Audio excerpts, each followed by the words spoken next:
The coffee spoon trembled against the mug. As I read the eviction note, my own son slipped beside my plate. Still, I kept stirring, letting the quiet clink drown the heat rising in my chest. As the metal circled the rim, its soft ringing felt steadier than my family ever had. While that sound echoed, I realized betrayal doesn't roar, it whispers from across your own table. The same spoon I used to teach him patience now taught me clarity. That's when I decided, if he could discard me so easily, I'd reclaim everything he gambled away. All right, before we dive into this crazy story, do me a favor, subscribe and tell us where you're watching from. Tom Radcliffe woke before the sun, the way he always had when life still felt predictable. The old habits of a builder never left him: quiet mornings, steady routines, a preference for starting the day before anyone else had reason to stir. But this Christmas morning, the silence inside his son's house felt heavier, like it was pressing against the walls. He tried to shake it off as he shuffled into the kitchen, hoping today, just this once, would feel warm, familiar, maybe even healing. It was the first Christmas without his wife, and he'd convinced himself that being around family would soften that ache. The coffee machine hummed, filling the room with a scent that reminded him of simpler years. He set 3 mugs on the counter, thinking it might be a small gesture to bring to Aaron and Dana. But before he could pour anything, he heard footsteps, sharp, purposeful, coming down the hallway. Aaron appeared first, jaw tight, face unreadable. Dana hovered a few feet behind him, arms crossed over her robe like this was a meeting she planned, not a holiday morning. "Dad," Aaron said, voice clipped, "we need to talk." Tom tried to smile. "Merry Christmas, son." Aaron didn't return it. Instead, he reached into his pocket and pulled out a small red envelope, the kind people use for holiday cards. But there was nothing festive in the way he extended it, more like a deliverer of bad news trying to get it over with. "Here," Aaron said, "you should open this now." Tom hesitated before sliding a finger beneath the seal. The paper inside was typed cold. No greeting, no warm signature, just a single line that made his chest tighten. "Find your own place." He read it twice, unable to process that the words came from his own son. When he finally looked up, Aaron's eyes were fixed on him with a strange blend of discomfort and certainty, like the decision had been rehearsed. Tom tried to speak, but the words settled thick in his throat. Aaron stepped forward, filling the silence with a tone meant to sound reasonable. "Dad, it's just, this isn't working anymore. We need our space. Dana and I talked about it, and it's time." Dana didn't wait for her cue. "We've been more than patient," she said, tilting her chin upward. "It's been months. The house feels crowded. We need privacy. You'll understand." Her voice carried the satisfaction of someone finally getting what they wanted. Tom folded the paper slowly, not trusting his hands to stay steady. "On Christmas?" he asked quietly. It wasn't accusation, just disbelief, like he genuinely couldn't imagine his son doing this today of all days. Aaron shifted uncomfortably. "Yeah, well, timing isn't ideal, but we can't keep putting this off." The decorations around them, garland, candles, leftover wrapping paper, suddenly looked staged, hollow. His wife had always made Christmas feel like a refuge. Now it felt like a room being emptied while he was still standing inside it. Tom didn't argue. He didn't ask why this conversation wasn't happening in any of the other 364 days of the year. Instead, he walked quietly to the guest room where he had been staying and began packing a small bag. A few clothes, his razor, the old photo of his wife that he kept by the bed. Everything else could wait, or maybe it didn't even matter. From the doorway, he heard Aaron exhale loudly, as if Tom's calmness frustrated him. "Dad, this isn't temporary," he added. "You can't stay here anymore. You need to be out in a couple of days. We've talked about this. It's final." Tom zipped the bag closed and turned to face him. For the first time since opening the envelope, his eyes held something steady, something quietly resolved. "I hear you," he said. Dana folded her arms tighter. Aaron stood straighter, relieved to have said the words he'd been building up to for months. They expected shock, maybe anger, maybe even pleading, but Tom offered none of that. Instead, he walked past them toward the front door. He reached into his coat pocket with a deliberate motion and pulled out a white envelope, plain, unadorned, almost forgettable. He held it out to Aaron with a calmness that made both Aaron and Dana pause. "You gave me an envelope," Tom said softly. "I have one for you too." And as Aaron stared at it, frozen, confused, Tom felt the first flicker of something he hadn't felt in a long time: control. The morning wasn't over, and neither was the reckoning that was about to unfold. Tom's fingers lingered on the white envelope in Aaron's hand, but his mind was already slipping backward, 24 hours earlier, to the moment everything shifted. It had begun with something small, something easy to overlook, a piece of mail shoved halfway into the family's shared stack on the kitchen counter. It wasn't addressed to him, but Tom recognized the bank's logo immediately. What caught his attention wasn't the sender, but the addressee, Aaron Radcliffe, written with an urgency he could almost feel through the envelope. And beneath Aaron's name was a second line: Guarantor Thomas Radcliffe. His stomach tightened. He waited until the house was empty before leaving for the bank. The winter air outside cut into him as sharply as the dread forming in his chest. He walked with steady steps, forcing himself to stay grounded. He wasn't a man prone to panic, but something about that envelope had whispered trouble. Big trouble. Inside the bank, the lighting felt colder than usual, sterile, almost surgical. A young woman greeted him with professional politeness, but when he mentioned foreclosure letters, her expression changed. Moments later, he was ushered into a small office where Julie Monroe introduced herself. She was poised, mid-30s, with a calm voice that made even bad news sound like something she'd been trained to soften. "Mr. Radcliffe," she said gently, "I need to show you something." She turned the monitor toward him and opened a digital file. The first page alone drained the warmth from his hands. Notice of foreclosure. Scheduled proceedings pending. For a long second, Tom couldn't make sense of the words. This can't be right. Aaron owns the house. Why am I listed?" he asked, voice low. Julie clicked to enlarge a scanned document, loan extension papers dated nearly a year earlier. "Because, according to these documents, you're the financial guarantor, which means if the property is seized, the liability transfers to you." Tom leaned closer. His own signature stared back at him, but the loop of the R, the slant of the T, the spacing, it wasn't his hand.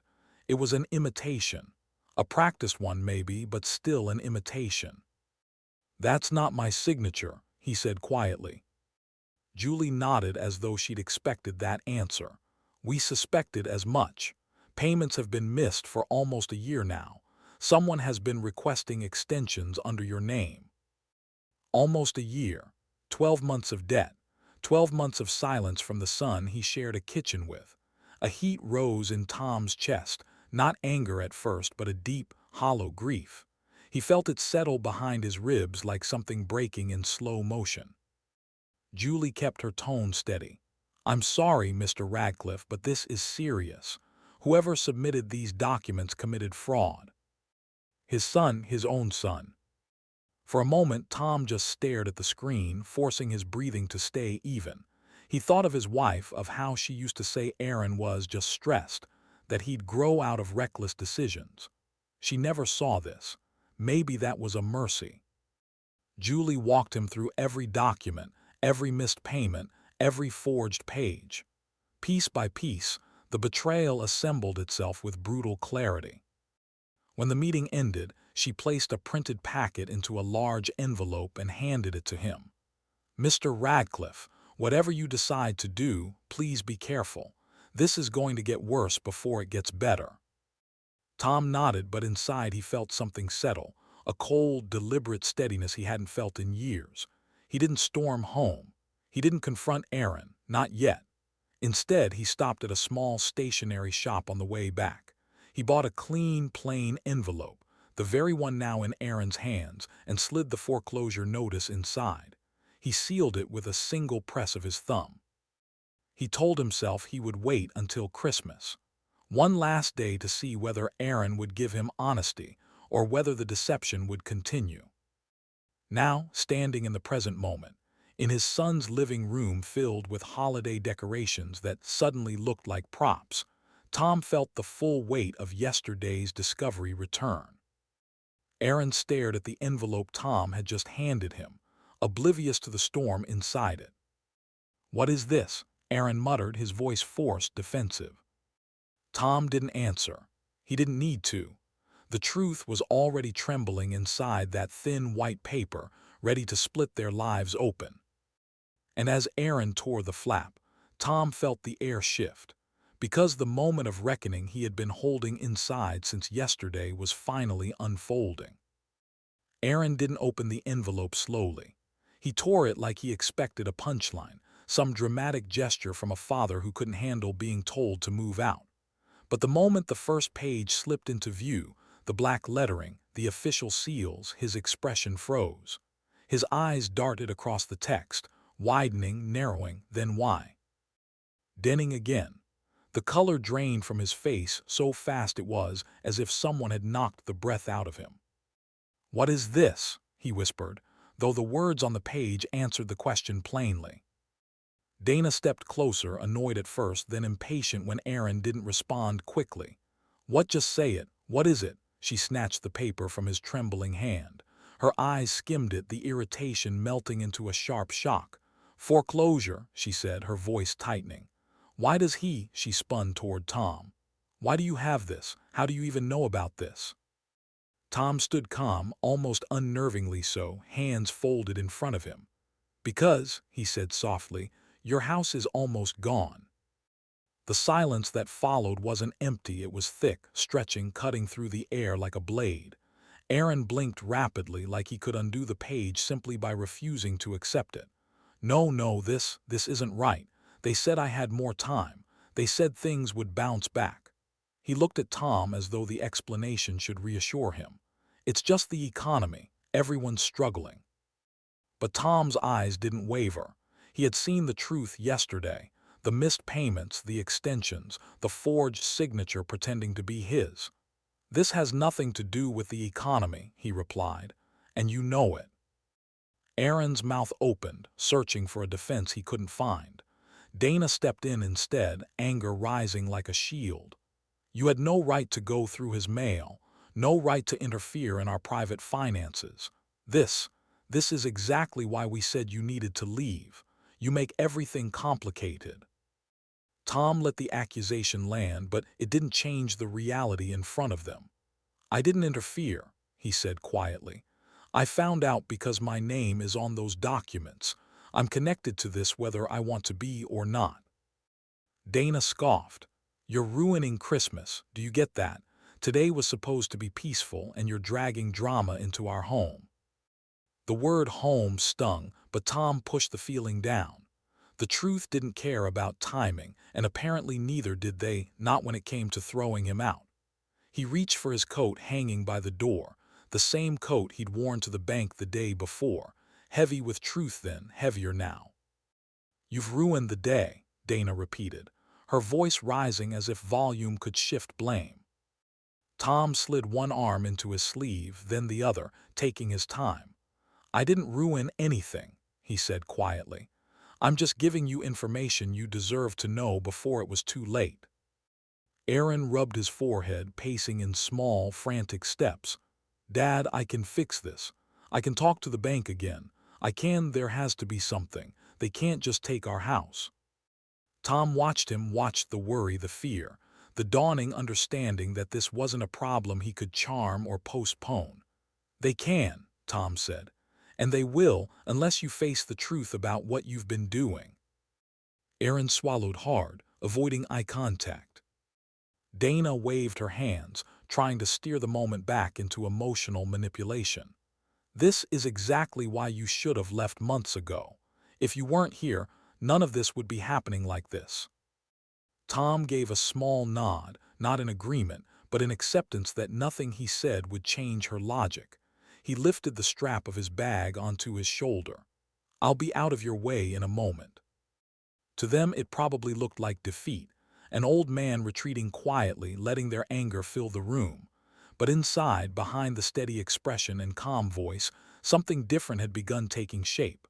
Not revenge exactly, not rage, something colder, sharper. A plan forming, piece by piece, like the slow, deliberate settling of a foundation before a structure rises. He opened the door, letting the winter air cut into the tension behind him. He didn't say goodbye. He didn't need to. Because the next part of this story, the part they never saw coming, had already begun the moment they opened that envelope. Tom didn't go home after leaving Aaron's house. He didn't even drive around to clear his head, the way people in movies did when life fell apart. Instead, he headed straight to the one person who had always met him with honesty, even when the truth stung: Greg Malone. They worked together on job sites for decades before Greg became an attorney, and Tom trusted him with the kind of loyalty that wasn't spoken about, only lived. Greg's office sat above an old hardware store downtown, the kind of place where every floorboard creaked with history. When Tom walked in, Greg looked up from a stack of documents and frowned, not the irritated kind, but the concerned kind reserved for old friends who show up looking like they've swallowed something sharp. "You all right, Tom?" he asked. Tom didn't answer. He simply placed the foreclosure packet on Greg's desk. The weight of it landed with a dull thud. Greg adjusted his glasses and began flipping through the pages.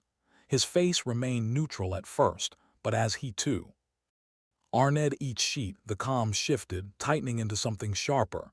"Where did you get this?" he asked quietly. "Bank gave it to me yesterday," Tom replied, "after I started getting mail addressed to Aaron and to me." Greg paused at one particular document, sliding it closer under the lamplight.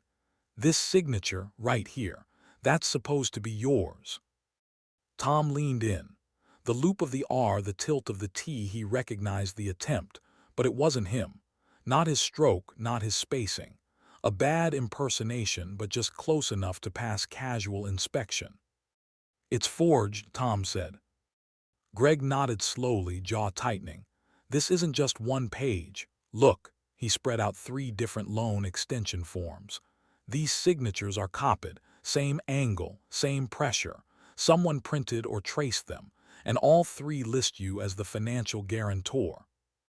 Tom felt the room tilt, not violently, just slightly, like the floor under him had shifted.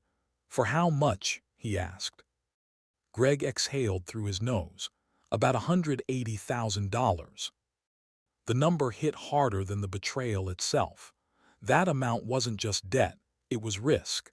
It was liability. It was someone trying to anchor their mistakes to his name and letting him drown with them. "And if the house is repossessed?" Tom asked. Greg didn't soften the answer. "Then the bank can come after you. They'll see you as responsible for the unpaid balance. This is not minor, Tom. This is criminal-level fraud." Criminal? The word sounded foreign in the room, but the implications were not. Fraud meant intent. Fraud meant deliberate deception.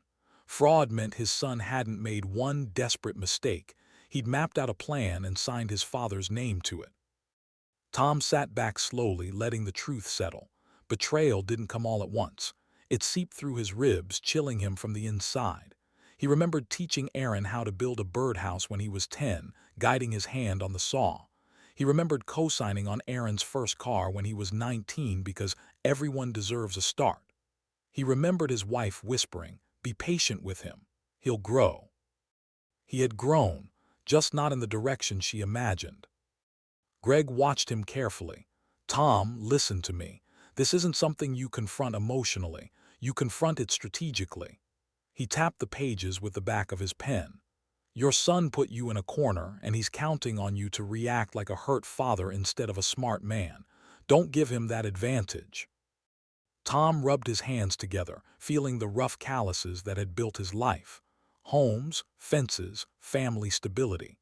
And here he was, decades later, learning that his own son had used that name, that reputation, as collateral the moment it suited him. Why would he do this? Tom murmured, more to himself than to Greg. Greg folded his arms. Desperation, debt, maybe arrogance. People make terrible choices when they think no one will find out. He paused. But now you know, and now you need a plan. Tom nodded, his breath steadying. The grief was still there, but something else gathered beneath it, determination.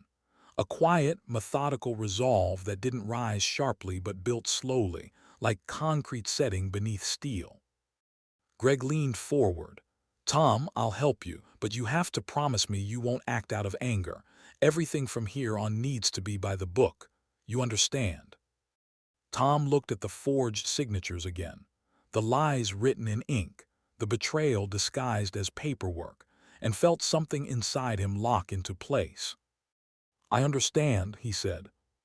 But as he left Greg's office, the cold winter air met him with a clarity he hadn't felt since yesterday.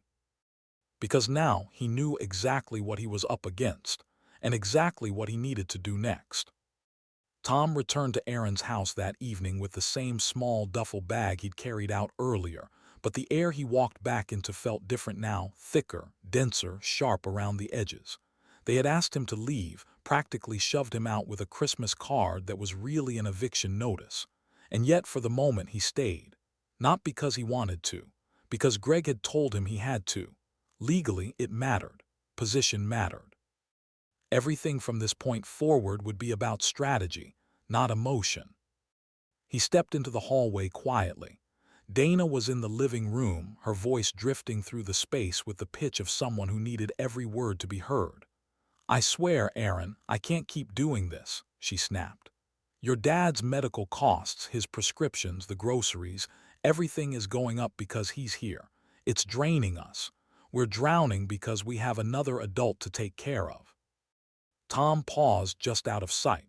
He didn't take medication beyond the occasional aspirin. He cooked his own meals. He paid for more around this house than either of them realized. But Dana's narration was not based in truth. It was based in the version of reality she needed to justify her resentment. Aaron rubbed his temples, pacing the couch. He tried to keep his voice low, but the strain was impossible to hide. Dana, I'm trying. I'm doing everything I can. The bank said, look, I'm handling it. Just calm down. But nothing about Aaron looked calm. His shoulders were tight, jaw locked, hands twitching slightly each time the topic circled back to money.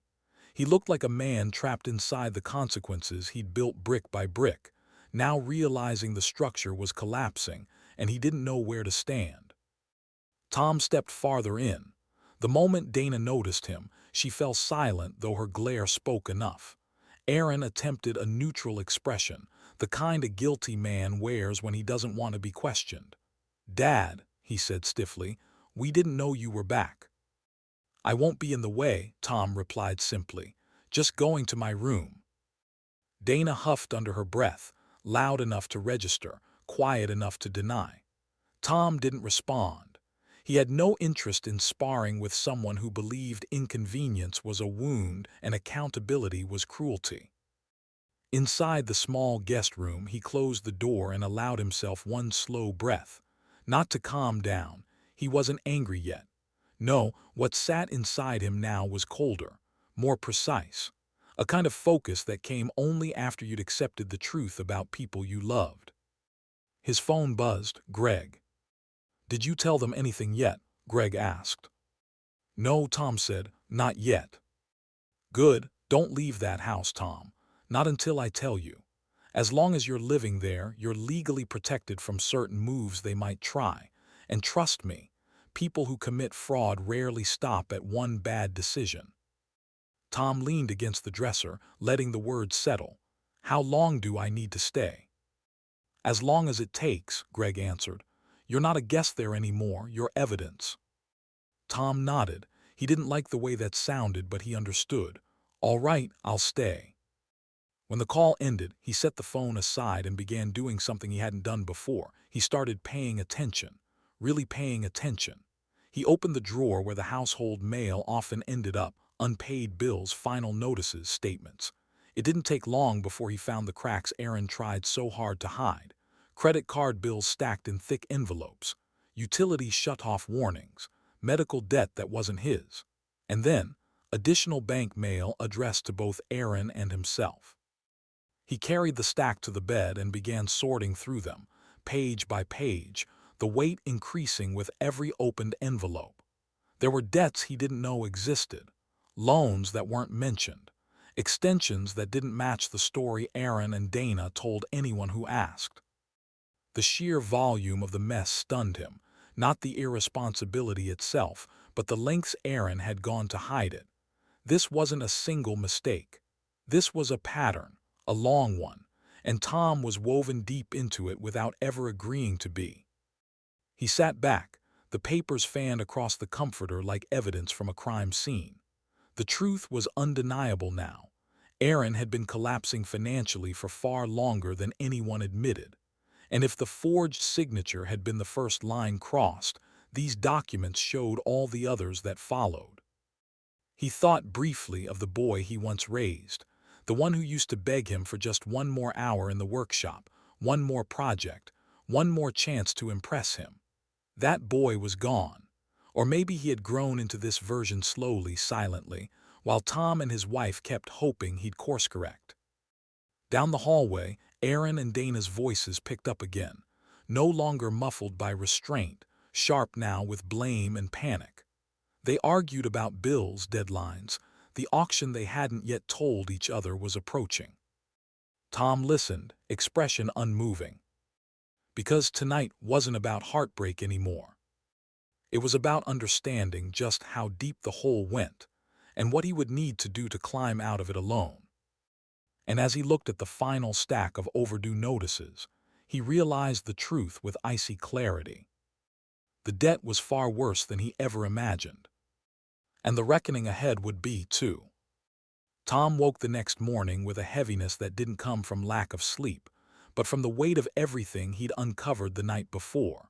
When he stepped out into the hallway, the house looked different, not physically, but perceptually, as if betrayal had sharpened every corner and stripped away the warmth he once associated with family. What he saw now was a museum of illusions. He walked past the living room and paused.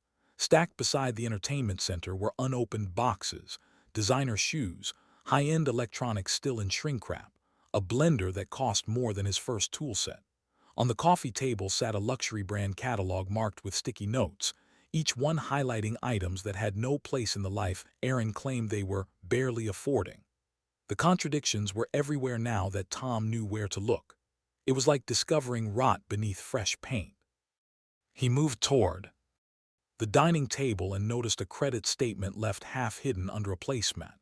The balance made his breath tighten, but instead of reacting, he placed it back gently, letting the truth sink deeper. This wasn't impulsive spending. It was an entire lifestyle constructed on borrowed money, money Aaron had no intention or ability to repay. The reality of it was staggering.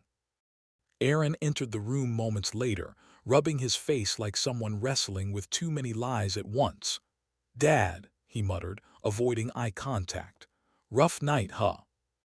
Tom studied him, not with anger but with a quiet, analytical patience. "Something like that." Aaron slumped into a chair, sighing dramatically. "I should just tell you, you're gonna find out anyway." He leaned back, his voice shifting into defensiveness before he even started explaining. "I tried something, a business idea, entrepreneurship. Everyone's doing it now, Dad. People make six figures flipping stuff, running online stores, crypto, whatever. I thought I could finally get ahead." He gestured vaguely toward the unopened boxes. Some of that was inventory, investments, stuff to resell. Tom raised an eyebrow. The items were luxury goods people might want, sure, but nothing about the plan sounded structured. "Did any of it work?" Tom asked quietly, careful to keep accusation out of his tone. Aaron hesitated. "No," he admitted. "Not really. Shipping costs killed me. Stock didn't move. Then I got hit with fees, penalties, it spiraled. But it would have worked if things had gone right." Tom didn't respond immediately. He let the silence press just enough to make Aaron feel it. "And the house?" Tom asked. Aaron's eyes flickered away. "We needed money to keep things afloat, just temporary loans. I thought if I kept the house looking nice, Dana wouldn't worry. She likes stability." As if summoned by the comment, Dana entered the room, her voice already sharp with complaint. "We should just take another loan, a small one, fix the immediate mess, then figure out the rest. We are not downsizing. People would talk. And I am not moving into some cheap apartment like." Tom turned slightly, watching her. "Another loan," he repeated calmly. She stiffened. "Yes, that's how people handle setbacks. You borrow, you push forward. What we're not doing is lowering our lifestyle because of a bad year." Tom let her words linger in the air. The lack of humility, the entitlement, the belief that image mattered more than survival, but he kept his expression unreadable. They didn't need to know how much he already knew, and certainly not how much danger they had placed him in. Instead, he shifted into controlled curiosity. "What kind of loan are you thinking?" he asked. "Short-term, personal, consolidation?" Dana blinked, thrown off by his steady tone. Aaron tensed, as though sensing something beneath Tom's calm demeanor. "Why are you asking?" he said cautiously. "Just trying to understand," Tom replied. "Trying to help." Before either could question further, Tom's phone buzzed. He checked the screen and saw a number he recognized, the bank. Julie.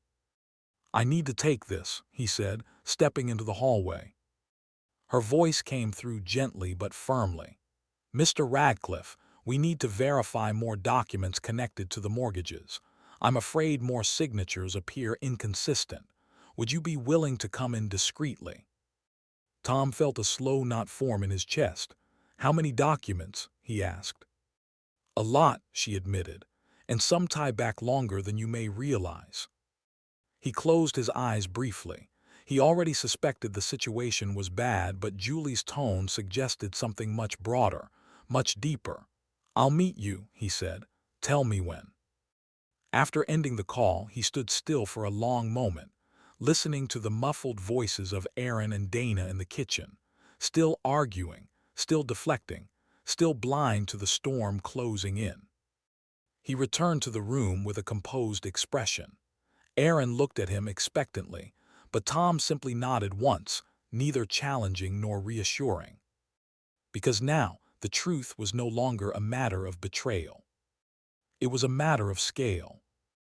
And Tom was beginning to understand just how big the damage truly was, far larger than one forged signature, far older than one bad decision, and far more dangerous than either of them yet realized. The next morning, Tom sat once again in the small glass-walled office at the bank, the same one where his world had tilted days earlier. The winter light outside was pale, stretching thin shadows across Julie's desk. She greeted him with a soft, professional nod, but even her practiced composure couldn't disguise the heaviness in the room. The stack of documents waiting between them said everything before she spoke a word. "Mr. Radcliffe," she began, folding her hands carefully, "I've reviewed the additional paperwork you sent me last night, and I need to go through each one with you." She rotated the monitor toward him. Page after page appeared: loan extensions, refinancing attempts, deferred payment requests, each stamped, sealed, processed, legitimate on the surface. But the moment Tom leaned in, he saw the mismatch immediately. The signatures were identical, too identical. The same slant, the same pressure, the same spacing. Not human variation, replication. Julie pointed with the tip of her pen. "This one, and this, and these three here." She clicked to enlarge the details. "None of them were written by you. They're traced digital reproductions. Whoever submitted them used your name as the guarantor without your consent." Tom didn't flinch. The shock had passed days ago, replaced by something more grounded: understanding, acceptance, and the slow construction of resolve. "So every one of these is forged?" "Yes," she confirmed quietly, "every single one." She let that settle before continuing. And because of the forged signatures, the bank treated these requests as valid, which delayed action for months. But the final deadline has now passed. She took a breath, the kind a professional uses when trying to soften impact. Foreclosure is scheduled in 4 weeks. 4 weeks. The words landed like a timer being set inside the room. Tom nodded slowly, absorbing it. And after that? After that, she said, the property will go to public auction. He shifted slightly in his chair. Public, he repeated, meaning anyone can bid. Julie seemed surprised he wasn't more alarmed by the foreclosure itself. Yes, the auctions are open. Developers, local investors, private buyers, individuals, anyone willing and approved to bid. A quiet spark flickered inside Tom, not relief, not victory, just possibility. A door he hadn't realized was there until she opened it with a single answer. And the current owners don't get to choose who buys it, he added. No, she said. Ownership transfers to whoever wins the bid. The sale is final once processed. Tom leaned back, and for a moment, Julie watched him as if trying to decipher whether this news distressed him or steadied him. She didn't know that for the first time since all this began. Tom felt control nudging toward him. Not fully there yet, but close enough to feel its weight. His phone buzzed. He glanced down, a message from Greg, "Call me when done." He tucked the phone away. Julie clicked to another document. "I wish I had better news, Mr. Radcliffe, but at this point, even if your son paid a portion, the accumulated debt, late fees and penalties make recovery nearly impossible." She hesitated. "And with the forged signatures, that opens an entirely separate legal situation." Tom nodded again, calm. "Thank you," he said. "You've been clear and helpful." Her expression softened. "If you choose to pursue charges or defend against liability, you'll need good legal counsel." "I have someone," he replied. When he left the bank and stepped into the cold morning air, he called Greg immediately. His friend picked up on the first ring. "Well," Greg asked. 4 weeks until foreclosure, then the auction," Tom said. Greg exhaled like he had expected the news but still hated hearing it. "All right, then we move forward. Now listen carefully." His tone shifted, sharper, strategic. "If the house goes to auction, anyone can buy it, including you.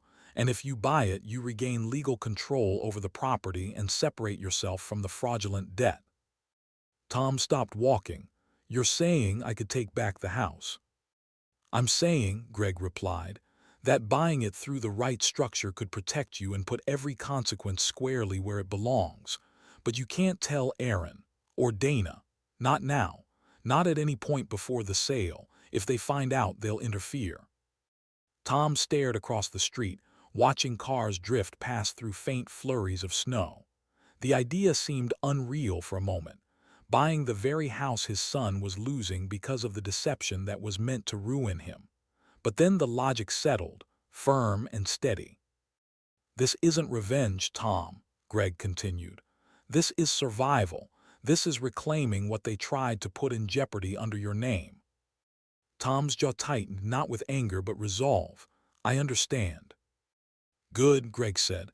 "Then prepare quietly. I'll handle the legal groundwork."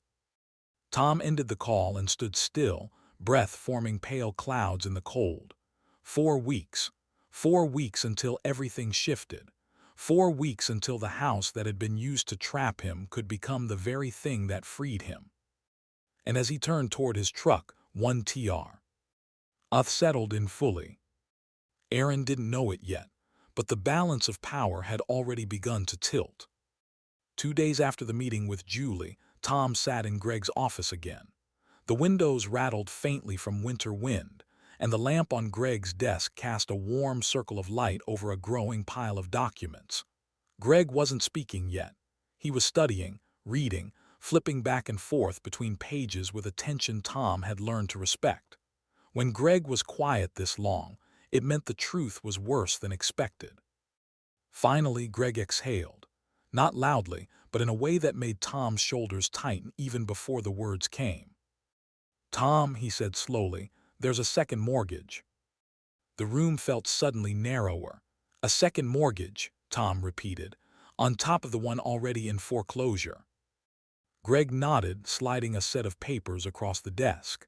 This one was taken out 18 months ago, large amount, high interest, and it lists you as the silent guarantor. Tom stared at the signature line, at the looping imitation of his name, neater than his own handwriting but soulless. The kind of signature that came from a hand copying, not signing. His heartbeat slowed, not from shock but from recognition. They had done it again. And this time they had gone further. Greg tapped another page. Before you ask, no, you didn't sign this either. This one included something new. He flipped to an attached form, medical documentation. Tom leaned closer, squinting. A doctor's letterhead. A brief statement declaring Mr. Thomas Radcliffe is unable to appear in person due to significant cognitive decline and medical inability to travel. His stomach twisted. "That's a lie," Tom said, voice quiet but steady. "Of course it is," Greg replied. "But mortgage officers don't verify every medical note. They assumed your son was telling the truth when he said you couldn't come in." Tom picked up the page, turning it over in his hands like it might change if he stared long enough. Dana's handwriting lingered in the margins, notes, dates, reminders. She had touched this paper. She had participated in this lie. She had told a lender that he was too sick, too confused, too weak to sign for himself. And they had used that story to take more money. The realization didn't strike sharply. It settled, cold, heavy, certain. "They were preparing to get rid of me," Tom murmured, "once they drained everything they could." Greg didn't interrupt. He knew Tom wasn't asking for validation. He was acknowledging a truth he could no longer soften with hope. Tom placed the papers back on the desk with deliberate care. His hands were steady, his breathing calm. Something inside him had shifted, not snapping, not breaking, but freezing into something level and distant. The grief that had clung to him for days thinned, replaced by a clean clarity. "What happens because of this?" Tom asked. Greg leaned back. "If proven, it's fraud. Financial fraud, medical fraud, forgery, enough to press charges, enough to clear your name. But we don't move yet, not until we secure your position at the auction." Tom nodded. "Julie knows about the second mortgage." "I spoke to her," Greg said. "She confirmed the documents matched the irregular signatures from the first mortgage. She also said the bank would cooperate if you decide to pursue legal action. They don't protect borrowers who commit fraud." Tom's eyes narrowed slightly, thoughtfully, not vindictively. "Good." He wasn't angry. Anger burned hot, reckless. This wasn't heat. This was the opposite. A controlled drop in temperature, like the slow freeze of a lake, calm on the surface, deadly beneath. Greg watched him carefully. "How are you holding up?" Tom considered the question with surprising honesty. "I'm done hoping they'll stop," he said. "Done assuming they won't go further than they already have." Greg nodded once, approving the clarity more than the pain behind it. "So," Tom continued, "we prepare." "For what?" "For the auction," Tom said. "For taking back what they risked under my name." He pulled his checkbook from his coat, not because he expected to write anything today, but because symbols mattered. "I'll need private financing, enough to cover the auction without raising attention." Greg smiled faintly. "Already have a line on lenders who handle discreet purchases. I'll set the meetings." Tom stood, feeling the weight of the decision solidify inside him. He wasn't fighting Aaron and Dana anymore. He wasn't trying to change them, reason with them, or protect the last threads of family loyalty. That thread had been cut the moment they signed his name on a lie and declared him too sick to speak for himself. As he reached for the door, Greg called after him. "Tom, this next part won't be easy." Tom paused, hand on the doorknob. "Nothing about this has been easy," he said. "But at least now I know exactly what I'm walking into." He stepped into the hallway, leaving the warm office light behind him. Because clarity had replaced heart. break, and that clarity was preparing him for the days ahead. Tom noticed the shift the moment he stepped into the kitchen the next morning. It wasn't subtle, it was staged. Aaron was already up, dressed too neatly for a man who had barely managed to hold himself together the week before. He greeted Tom with a smile so forced it barely held its shape. "Morning, Dad," Aaron said, reaching for a mug and handing it to him before Tom could reach the cupboard. "Thought you'd want some coffee. Fresh pot." Fresh pot. Aaron hadn't brewed coffee in years. He always relied on the machine's timer. Tom accepted the mug, noting the tremor in Aaron's hand as he passed it. Fear was beginning to seep through the cracks, fear of foreclosure, fear of consequences, fear of losing the house he'd gambled into ruin. Before Tom could respond, Dana appeared from behind the kitchen island wearing an apron she hadn't touched since the year they hosted Thanksgiving. She held a skillet with eggs, bacon, toast arranged neatly as if preparing for a commercial shoot. "Tom," she said cheerfully, too cheerfully, "we made breakfast for you. Sit down. Eat." Tom looked from the food to her bright, artificial expression. Dana didn't cook for him. Dana didn't cook around him. She usually sighed loudly whenever he reached for the refrigerator. Now, she gestured at the chair like he was royalty. He sat, watching them both carefully. He didn't have to guess what this was. Pretend kindness always arrived right before people asked for something: money, favors, forgiveness they didn't deserve. And in this house, desperation was beginning to smell stronger than the bacon in front of him. Aaron sat across from him, leaning forward with too much interest. "Dad, you've been quiet lately. We want you to know we appreciate you. Really." Tom took a slow sip of coffee. "Do you?" Aaron nodded quickly. "Of course, you're family, and family helps each other through hard times, right?" There it was, the opening line. Tom didn't respond. He cut a piece of toast instead and let the silence stretch. Dana jumped in to fill it. "You know, Tom," she said, "things have been tight, but we're hopeful. We're working on new options, trying to stay positive." She spoke like a woman waiting for applause. Tom simply nodded. As they talked too sweetly, too rehearsed, Tom shifted subtly in his chair and tapped his phone, recording the audio. Not for revenge, not for pettiness. Greg had advised him to document everything, especially sudden behavior shifts. Manipulation, false narratives, financial grooming, these patterns mattered. They painted a picture of intent, and intent would matter later. When Tom finished eating, he thanked them both with a polite nod that neither warmth nor hostility touched. Their smiles faltered when he didn't offer them the reaction they wanted. No gratitude, no emotional opening, no invitation for them to ask what they really wanted: money. The moment he stepped into the hallway, he sent the recording to Greg along with a brief message. "They're pretending now. You were right." Greg responded almost immediately. "Good, keep documenting. Paperwork is nearly ready." Then auction officially on schedule, 2 weeks. 2 weeks. The words hit Tom with the weight of a timer being reset. 2 weeks until the house went up for sale. 2 weeks until everything Aaron had tried to hide would be dragged into the open, legally, permanently, irrevocably. That afternoon, Julie called with the official update. "Mr. Radcliffe," she said, "I wanted to confirm the bank has finalized the foreclosure timeline. Notices are being processed today.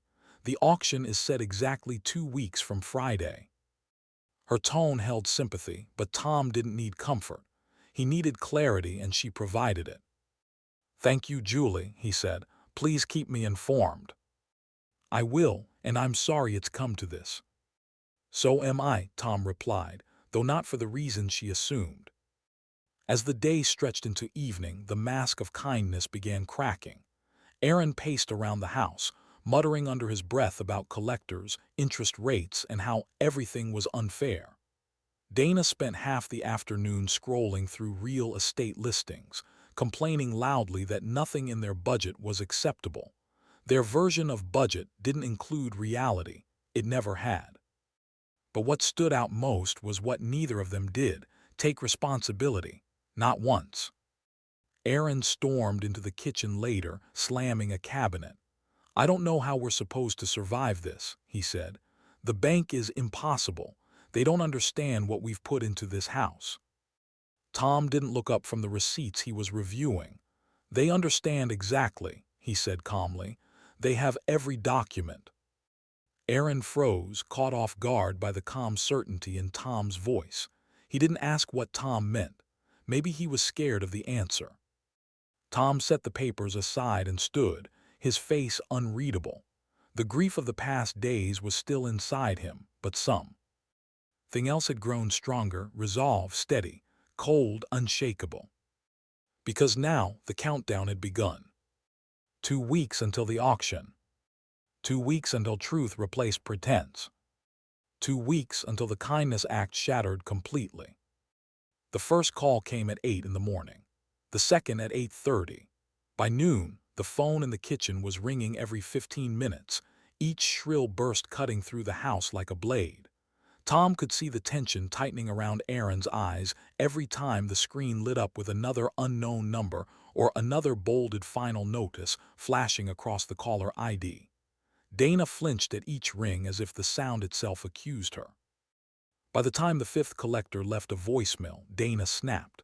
She slammed the phone onto the counter and rounded on Tom as if he were the one dialing.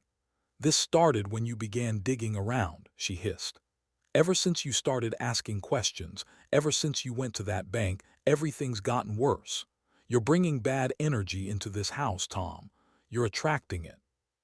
Tom stared at her unmoved. "Bill collectors aren't spirits, Dana. They're consequences." Her face twisted. She wasn't angry at the truth. She was angry she couldn't bend it. Aaron paced behind her, hands on his head. "This is out of control," he muttered. "They're calling non-stop. It's harassment." "It's accountability," Tom said quietly. Aaron stopped pacing and shot him a glare, but it was thin, brittle, full of fear he wouldn't name. "Dad, look, we need to talk. Seriously." Tom waited. Aaron stepped closer, lowering his voice as if trying to sound reasonable. "I crunched the numbers. If I can get 15,000, just 15, we can pay off the collectors who are screaming the loudest. Then I can renegotiate with the bank. They'll listen if I show good faith." Tom didn't blink. 15,000 won't stop a foreclosure. "It'll buy time," Aaron insisted. "Time to get everything back on track. Dad, please, you have the money, I know you do." Dana folded her arms, adding pressure. "It's not even that much, and you've lived here rent-free for months. You owe us some help." There it was, debt rewritten in reverse. Tom had paid for groceries, utilities, repairs, even holiday meals, but in their version of the story, he was the burden and they were the rescuers. He studied their faces. Desperation in Aaron's eyes, bitterness in Dana's, entitlement layered beneath both. "No," Tom said. Just one word, steady, final. Aaron blinked at him, stunned. "What do you mean, no?" "You're asking me to fund the damage you created," Tom said calmly. "I won't do that." Aaron's breath quickened, his expression snapping into outrage like a reflex. "So you're just going to watch us drown? You're really that heartless?" "Heartless?" Tom repeated softly. "Heartless is forging someone's signature. Heartless is lying to lenders. Heartless is throwing out your father on Christmas morning." Aaron flinched, but pride pushed him into anger. "You're unbelievable," he growled. "We took you in. We fed you. We gave you a place after Mom died." Tom cut him off with a look so steady it silenced the room. "Don't rewrite history, Aaron. Not today." Dana stepped forward, ready to add more fuel, but Tom raised a hand, not in threat but in boundary. She halted, jaw clenched.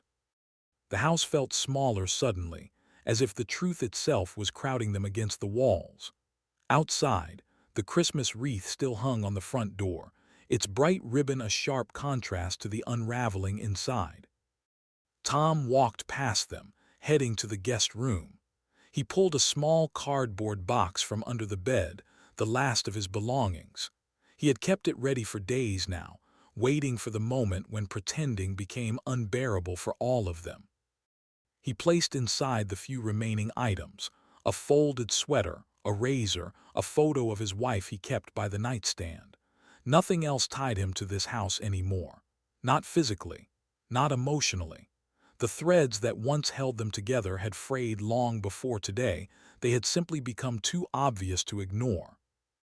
Aaron appeared in the doorway, arms rigid, eyes burning with resentment. "So that's it," he demanded. "You're walking out, you're abandoning us." Tom looked at him for a long moment. The boy he raised was nowhere in this room, only the man shaped by entitlement and panic. "This house isn't mine to save," Tom said, "and you're not my responsibility to rescue." He lifted the box, walked past Aaron, and headed toward the front door. Dana stood by the kitchen, arms crossed, refusing to look at him. Outside, the cold air met him with more warmth than the house behind him. Snow clung to the porch steps, and the Christmas lights, still dangling from the gutter, blinked weakly, as if unsure whether to keep shining or give up entirely. Tom walked to his truck, placed the box in the passenger seat, and closed the door with a soft finality. He didn't look back. Instead, he drove straight to Greg's office.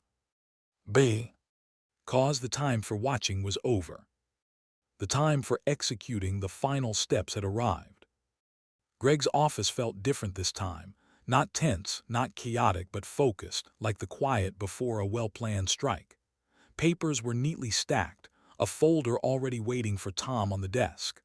Greg motioned for him to sit as he finished a call with a tone Tom rarely heard from him: crisp, commanding, entirely in control. When he hung up, he turned to Tom. "All right," he said. "We're set. The private lender is on board." Tom absorbed the words slowly. "They're willing to back the full amount." "They are," Greg confirmed.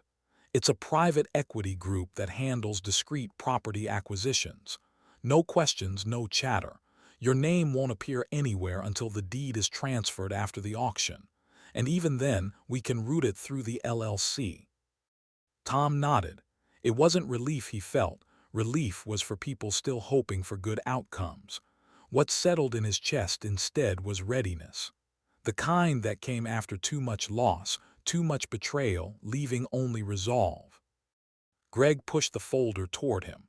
"You'll need to sign these agreements so the funds are available on auction day. Once that's done, you'll be in a stronger position than anyone else in the room." Tom signed each page carefully, aware that every stroke of his pen represented a step away from the helplessness Aaron had tried to trap him in. When he finished, Greg gathered the documents, satisfied.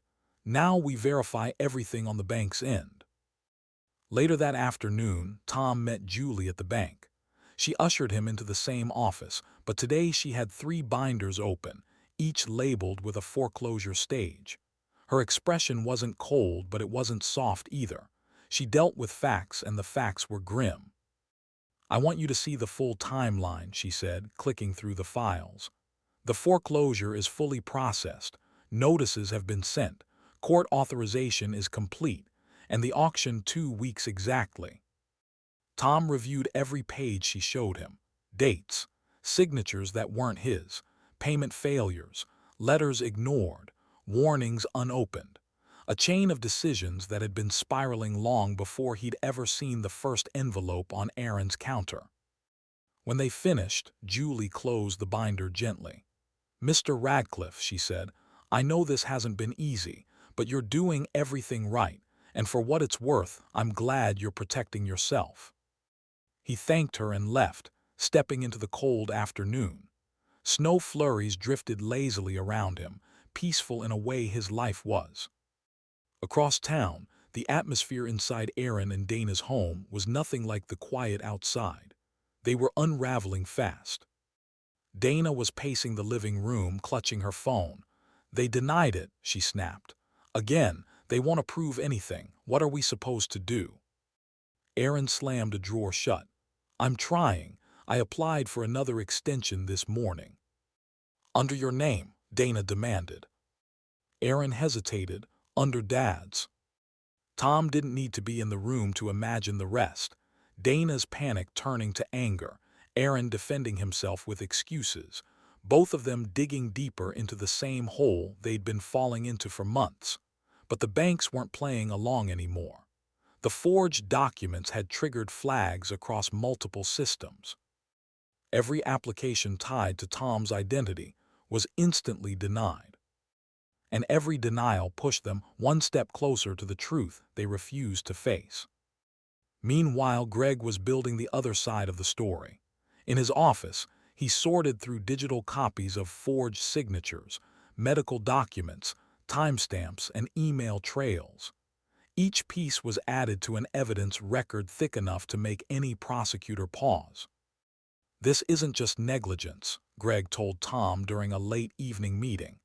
"This is a pattern, and we're ready whenever you choose to move forward." Tom listened, silent. He wasn't ready to think about courtrooms or consequences yet. He wasn't there emotionally, not while everything was still unfolding. That night, instead of going home, he drove to the cemetery. The sky had darkened, but the snow on the ground reflected enough light to guide him. He walked quietly to his wife's grave, brushing off the thin layer of flakes covering her name. Kneeling down, he placed his gloved hand on the cold stone. "I'm trying," he whispered. "I'm doing this the right way, the way you'd expect me to." The wind was gentle, the cemetery still. He hadn't come to ask forgiveness. He hadn't done anything wrong. He'd come to anchor himself, to remember who he was before betrayal had hardened the edges of his heart. "I'll handle it," he murmured, "with strength, with patience, and without losing myself in the process." He stood slowly, the weight in his chest no lighter but more focused, more directed. The auction was nearing, and he was done being the victim of someone else's choices. When he walked back to his truck, the snow began falling harder, as if signaling the storm still ahead. The next morning, Tom returned to the bank with a steadiness that surprised even him. He had spent days gathering facts, aligning legal support, and watching the truth about Aaron and Dana unravel piece by piece. Now, as he stepped into Julie's office again, he felt something he hadn't felt since before the betrayal took shape: control, quiet and deliberate. Julie greeted him with a professional warmth. "Mr. Radcliffe, I've completed the review you requested," she said, motioning for him to sit. 3 folders were arranged neatly on her desk: foreclosure details, bidder requirements, and property disclosures. She placed her hand on the top folder. "I have good news." Tom raised an eyebrow. "I'll take any of that I can get." Julie opened the file. "You have full clearance to bid on the property, no holds, no conflicts, and since your identity was used fraudulently, you are not restricted in any capacity." She slid a page toward him with highlighted sections. "You are legally eligible, financially approved, and cleared to participate in the auction." For a beat, Tom didn't move. He simply absorbed the sentence. "You are cleared to take back what was taken from you." The realization settled into him like a stone into water, quiet but irreversible. "When the auction begins," Julie continued, "you'll be treated like any other bidder, but because of the financing Greg arranged, you'll have an advantage." She hesitated, then added more softly, "Given what your son did, I'm glad you're reclaiming control." Tom nodded, his voice steady. "Thank you, Julie, truly." By afternoon, he was in Greg's office, a very different stack of papers waiting for him. Greg leaned back in his chair, tapping the top folder with a pen. "Here it is," he said. "Your corporate shell, clean, unattached, untraceable to you until after the deed transfer." Tom skimmed the header: Silver Ridge Holdings. Greg shrugged. "Neutral, forgettable, exactly what we want." "And Aaron won't know?" Tom asked. Greg allowed a single, sharp smile. "He'll have no idea who the buyer is. Even after the sale, disclosure isn't immediate. By the time he figures it out, if he even does, you'll already have legal possession." Tom breathed out slowly. Not satisfaction, not revenge, just clarity. This wasn't about hurting Aaron. It was about protecting himself, about reclaiming something that should never have been jeopardized. He turned the pages, signing where Greg indicated. Each signature felt like a brick being laid, foundation for a future built by his own hand, not stolen by someone else.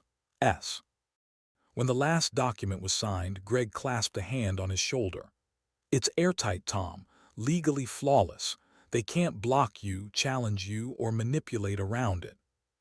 Tom nodded. Good. On his drive home, he stopped at a red light and glanced at his phone. Notifications lit the screen. Not messages to him. He wasn't part of their digital lives anymore, but public posts he couldn't help noticing. Dana had been busy. Her newest update read, looking for a new place. Hard times, family doesn't always support you when you need them most. There were sympathetic comments beneath it, people offering prayers, temporary rooms, and soft words she hadn't earned. Tom scrolled through quietly, reading each line masked as victimhood. She never mentioned the loans, the forgery, the debts. She never mentioned that she had tried to evict him on Christmas morning.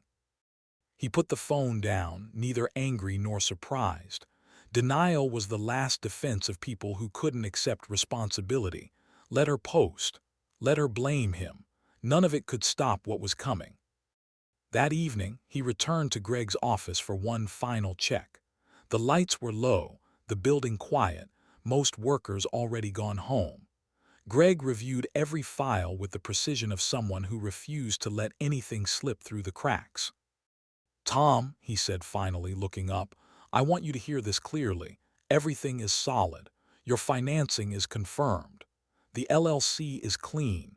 The bank has verified your eligibility. There is nothing Aaron or Dana can do to interfere. Tom exhaled slowly, the weight of months loosening just slightly. So the next step is the auction. The next step, Greg said, is you walking into that room with your head high. Tom stood, pulling on his coat. The office felt warmer than the winter night waiting outside, but he welcomed the cold. It sharpened him, steadied him.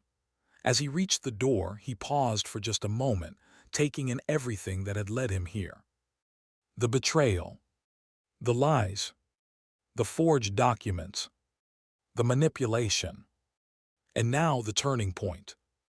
I'm ready, Tom said quietly. He stepped into the hallway, each footstep echoing like a countdown. Because the auction was coming. And this time, he wouldn't be the one losing everything. The courthouse basement always smelled faintly of old paper and cold concrete, but on auction day it carried something heavier, tension, anticipation, a kind of quiet desperation that clung to everyone in the room. Folding chairs lined the space in uneven rows, and a temporary podium stood beneath a flickering fluorescent light. People filed in with hushed conversations, bidders clutching folders and check slips, speculators eyeing each other with calculated interest. Tom arrived early, slipping in through the side entrance wearing an old brown coat that had seen more winters than most people in the room. The coat wasn't for warmth, it was camouflage. He didn't want attention. He didn't want recognition. He wanted silence, anonymity, and today both were strategic advantages. He found a seat near the back, hands resting calmly on his knees. His heart beat steadily, not from nerves but from resolve. Greg had already handled the paperwork. The LLC was registered with the clerk. Funds were verified. There was nothing left for Tom to do except wait for the house he once helped Aaron move into to appear on the auction list. Across the room, trying and failing to blend in, Aaron and Dana slipped inside through the main door. They weren't expecting Tom to show up. They were expecting strangers, investors, maybe a small local developer. But when Dana spotted Tom in the back row, her eyes widened. Aaron grabbed her arm. Don't stare, he hissed, but his own gaze was locked onto his father, disbelief tightening his face. What the hell is he doing here? He can't afford this. They sat 2 rows ahead, whispering furiously. Dana adjusted her sunglasses, an unnecessary accessory indoors but useful for hiding panic. If the starting bid is low, we might actually get it, she whispered. The bank agent said sometimes these go cheap. Maybe this is our shot. Aaron nodded quickly, clinging to the fantasy. If we can buy it back, we can renegotiate the mortgage. Start over. Dad being here doesn't change anything. But his voice betrayed him. Each word came out thinner, shakier, dread creeping beneath the bravado. More bidders arrived, contractors smelling of drywall dust, local investors flipping through property sheets, quiet older men who rarely spoke but always bought. Their presence made Aaron shift in his chair, swallowing hard. He had hoped for a smile. Luller turnout. He had hoped the world wouldn't notice his mistakes. Tom sat alone, absorbing the atmosphere. He noticed the tremor in Aaron's foot, the tightness in Dana's jaw, the way they kept glancing at the printed schedule as if the paper itself could rescue them from consequence. But Tom didn't look away, not out of spite, out of understanding.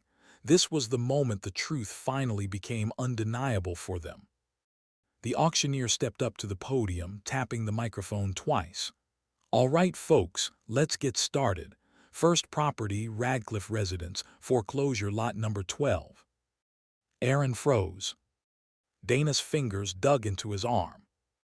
Tom straightened subtly, the only outward sign of the storm he kept contained beneath steady breath. The auctioneer continued, opening bid, 90,000. A murmur rippled through the crowd. It was low, very low. Dana's eyes widened with sudden hope. Aaron raised his paddle halfway, trembling. A second bidder raised theirs instantly. Then a third. Prices climbed like a heartbeat quickening, 95, 100, 110. Aaron tried again, but each time another bidder jumped ahead, swallowing his hope one number at a time.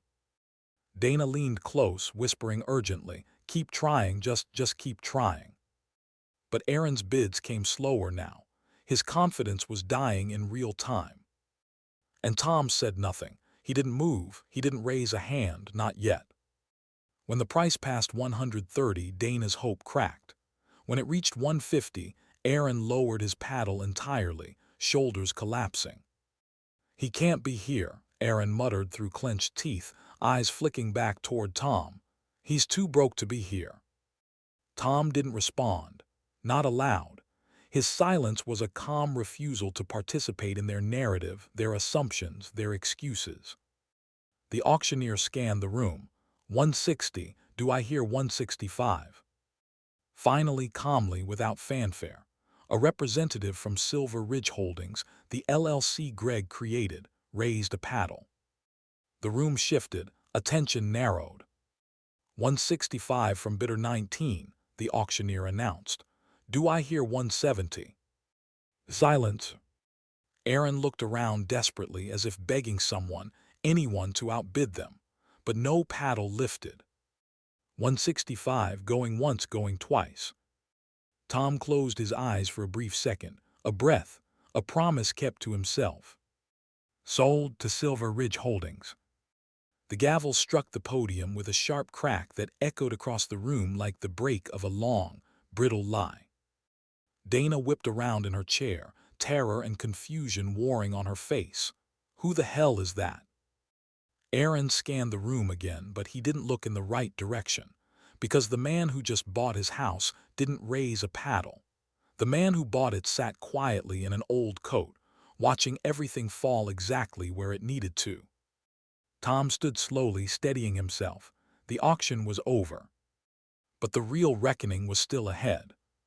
For a moment after the gavel struck, the entire basement seemed to hold its breath. Conversations that had hummed faintly through the auction space fell into stunned quiet as Aaron and Dana stared toward the podium like they hadn't fully processed what had just happened. Their house, had sold. And not to them, not to anyone they recognized. Dana's mouth opened first, but no sound came out. Her face shifted through disbelief, anger, and something almost like fear, as if she were watching the ground beneath her crack open. Aaron stood so quickly his chair scraped against the concrete. "No, no, no, this isn't right," he muttered, pushing past the row of bidders. They weren't supposed to start that high. It wasn't supposed to go that fast. Dana followed, heels clicking sharply against the floor. She grabbed his arm as they approached the auctioneer's table. "Ask who bought it," she hissed. Aaron slammed his hand on the podium harder than he intended. "Excuse me, who the hell is Silver Ridge Holdings? We weren't told a corporation was bidding. We were told this was a small auction. We should have had a chance." The auctioneer, a man accustomed to legal complaints dressed as outrage, barely blinked. "Sir, the buyer was vetted and approved like every other participant. The auction is final." Dana leaned forward, her voice tightening into accusation. "We demand to know who's behind that company. We have a right to know who bought our home." The auctioneer folded his hands. "Actually, you don't. Corporate bidders are not required to disclose individual ownership. All paperwork is confidential." Aaron stared at him, stunned. "So that's it. Someone just takes our house and we don't even get to know who." "That's how public foreclosure auctions work," the auctioneer said calmly. Dana's face flushed red. "This is theft, this is corruption. We're going to fight this." "You can try," the auctioneer replied, unmoved. "But the sale is already recorded." Tom watched all of it from the back of the room. He didn't approach. He didn't glow.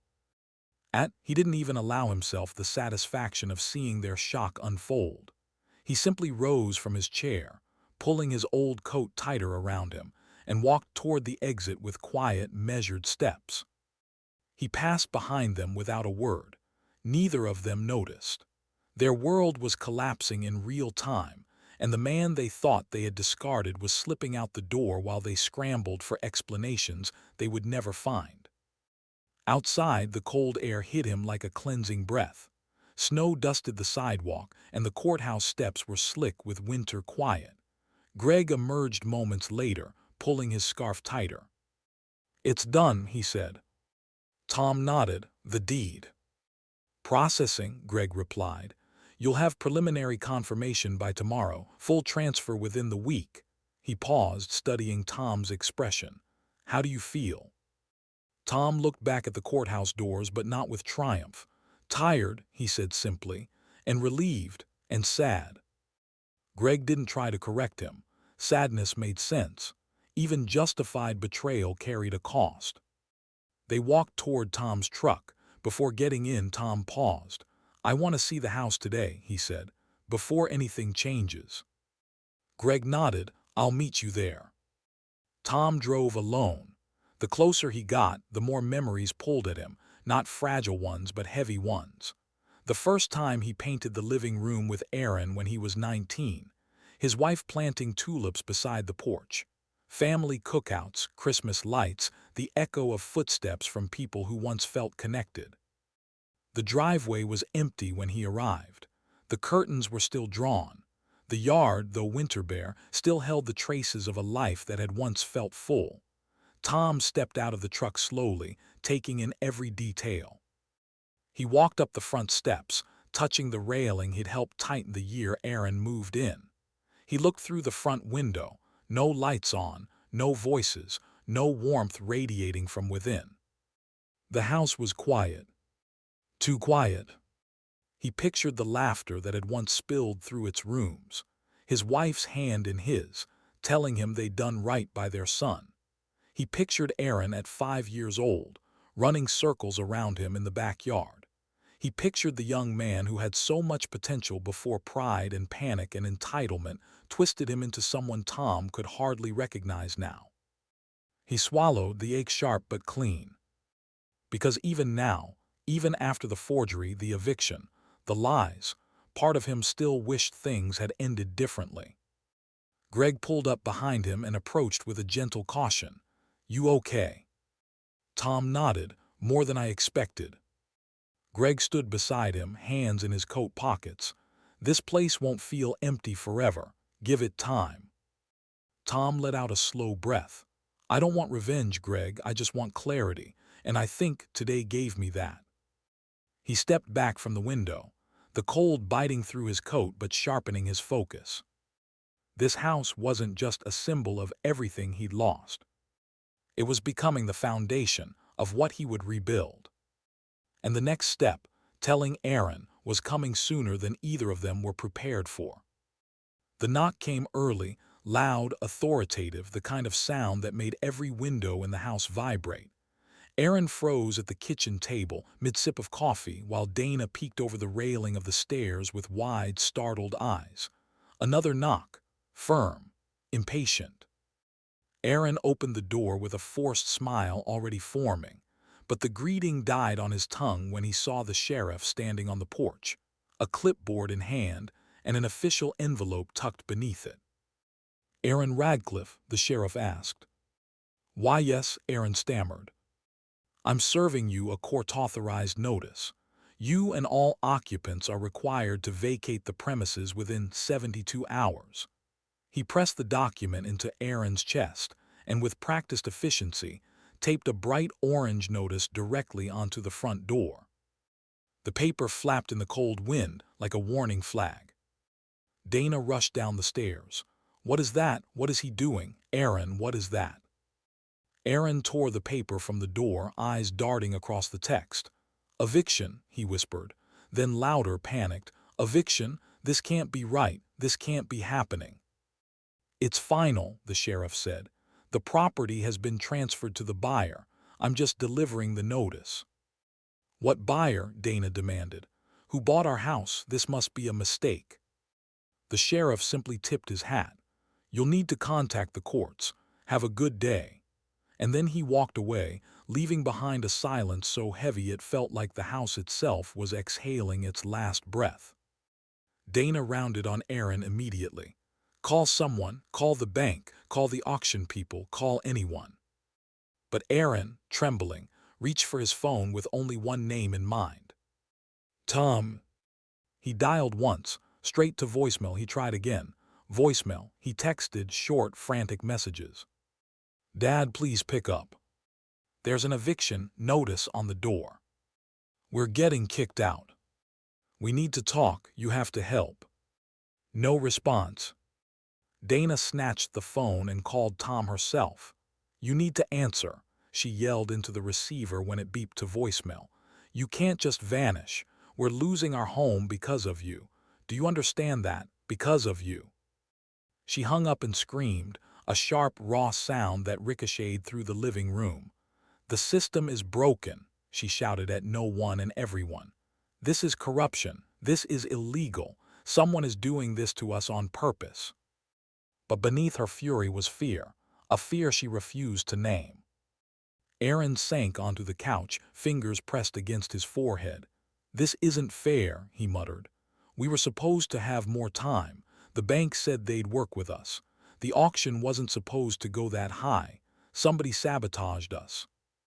Dana snapped back. "You sabotaged us. You told me we were that behind. You said you had a plan. You said your dad would help fix it." The accusation settled between them like smoke, thick, choking. Aaron stood abruptly. "This is not my fault," his voice cracked. "It's the bank, the economy, Dad going behind our backs. Everyone just piled up on us. Anyone would have done what I did." "Forged signatures," Dana shot back. "Taken out loans under someone else's name. Lied about medical conditions. You didn't just make mistakes, Aaron, you committed fraud." He didn't answer. The truth tasted bitter now that someone else had said it aloud. They spent the rest of the morning spiraling, calling attorneys who refused to take the case, calling the bank who repeated what the sheriff had said, calling the auction office who reminded them the sale was final. Every door they knocked on closed in the same way, firmly, permanently. And still Tom's phone remained silent. Dozens of missed calls blinked across his screen, unheard. Because while panic consumed Aaron and fury consumed Dana, Tom was miles away, sitting in Greg's office with the eviction paperwork spread between them. Greg looked up with a matter-of-fact calm. "It's official. The eviction date cannot be challenged. They'll have to move out, Tom. Nothing they file now will delay it." Tom nodded, absorbing the words without flinching. "Good." Greg studied him. "And you're ready for what comes next?" Tom didn't answer immediately. He looked down at the papers, legal proof that the nightmare Aaron created had finally reached its turning point. Proof that the consequences had caught up, slowly but surely, in a way no shouting, blaming, or last-minute scramble could undo. "I'm ready," Tom said quietly. He stood, slipping the folder into his coat. The weight felt different from the burdens he'd carried these past months. This one wasn't grief, or anger, or betrayal. It was purpose. As he walked toward the door, Greg asked, "And the reveal? You still want to handle it yourself?" Tom paused, hand on the doorknob. His expression didn't harden, but it did settle. "Yes," he said. "It's time they learn exactly who bought the house they just lost." He stepped into the cold, prepared for the moment when truth would finally meet consequence, face to face. The third morning after the auction, the sheriff returned to Aaron and Dana's house, not to post another notice, but to confirm compliance. His cruiser pulled into the driveway just as Aaron stormed out the front door, face blotched with exhaustion and rage. Dana followed close behind, wearing the same coat she'd worn indoors for 2 days, as if staying half-packed might stop reality from settling in. Aaron marched straight toward the sheriff, voice already cracking. "We need answers," he demanded. "This isn't right. You can't just throw people out without telling them who bought their home. Who is it? Who bought it?" The sheriff didn't flinch. He'd heard the question dozens of times in his career, but rarely delivered with this level of frantic denial. "As I told you before, Mr. Radcliffe, the buyer is a registered corporate entity. That's all I'm authorized to say." "That's bull," Aaron snapped. "There has to be a name, someone signed something, someone owns it. Who is it, who?" Dana stepped forward, eyes wild. "This is harassment. We deserve to know who stole our home." The sheriff raised an eyebrow. "No one stole anything, ma'am. The property went to auction. You were free to bid." Dana's mouth opened, then shut. They had no ground to stand on, and the sheriff knew it. Aaron raked both hands through his hair, shaking his head as if reality might change if he resisted hard enough. "No, no, I want to talk to whoever it is. Right now. They ruined our lives. They should have the guts to face us." A slow crunch of footsteps broke through the tension. All three turned. Tom stepped onto the driveway, coat pulled tight, the winter wind tugging at his sleeves. In his hand he held a single folder, simple, unmarked, yet heavier than any weight he had carried in months. Aaron's eyes widened first. Dana's gasp followed, sharp and instinctive. Tom walked toward them, stopping beside the sheriff. He didn't raise his voice, didn't look triumphant, didn't move with the swagger of someone seeking revenge. He simply opened the folder and withdrew a document. The deed. He held it calmly in one gloved hand. "You wanted to know who bought your home," Tom said quietly. "You're looking at him." For a moment the world froze. No wind, no breath, no sound. Just the truth settling over the cold air like fresh snow. Aaron's face drained completely of color. "No," he whispered. "No, that's not possible. You can't afford. How did you?" Dana staggered back a step, grabbing Aaron's arm as if steadying herself against a physical blow. "How could you do this to us?" she demanded, voice trembling. Tom didn't waver. "You told me to find my own place," he said. "So I did, this one." The words fell softly, but landed like stone. Aaron stared at him as if seeing his father for the first time. Not the quiet man he assumed he could take advantage of, but someone sharper, stronger, steadier. Someone who had been underestimated for far too long. The sheriff nodded once toward Tom. "Everything's in order," he said, tapping his clipboard. "Transfer is complete. Mr. Radcliffe is the legal owner." Aaron swallowed hard. The panic in his eyes shifted, fear turning into desperation. "Dad, listen, we messed up. I messed up, but we can fix this. We can talk, just don't do this." Tom studied him for a long moment. Aaron's voice had changed, submissive, pleading, stripped of the confidence that once fueled his entitlement. But the words came too late, too rehearsed, too hollow. "I gave you every chance to be honest with me," Tom said softly. "Every chance to stop before it got worse." He pulled out a second folder, thicker than the first. Aaron's breath caught. Dana stiffened. "These," Tom continued, "are the documents you forged. My signature on loans I never agreed to. Medical forms claiming I was too sick to sign. Extensions filed under my name without my consent." He held out the folder. Aaron didn't reach for it. Tom placed it on the hood of the sheriff's cruiser, the paper heavy with truth. "Julie from the bank verified every forgery," Tom said. "Greg compiled the rest. There's enough here to press charges, enough to make sure this never happens again to me or anyone else." Aaron's knees seemed to weaken. He put one hand on the car to steady himself. "Dad," he whispered, voice cracking. I didn't think it would go this far. I needed help. I was desperate." Tom shook his head gently. "Desperation explains a mistake, not a year of lies." Dana stepped forward, but Aaron held out a hand, stopping her. His face crumpled with a mixture of shame and dawning reality. Are you going to have us arrested?" Tom looked at his son, truly looked at him, and the grief in his expression overpowered the anger. "I don't know yet," he said, "but I do know this. The consequences aren't mine to carry anymore." Aaron's breath shuddered. For the first time since the unraveling began, he understood, fully, painfully, that his father's calm wasn't weakness. It was strength. And that strength was about to reshape everything that came next. The eviction date arrived quietly, without drama, without shouting, just the simple, undeniable passing of time that Aaron and Dana could no longer outrun. A moving van idled in the driveway as they carried out boxes that once filled a much larger home. The winter wind whipped around them, rattling the loose shutters they'd never fixed. Their voices were low, defeated, stripped of the arrogance that had once filled these walls. Aaron kept his hood pulled low, avoiding eye contact with neighbors who watched from behind curtains. Dana moved stiffly, bundled in a coat not nearly warm enough for a morning like this, her eyes red but dry, as if she'd run out of tears and outrage at the same time. The small apartment they were heading to was across town, barely 600 square feet, one bathroom, thin walls. A place chosen not for comfort but necessity. Tom didn't step outside.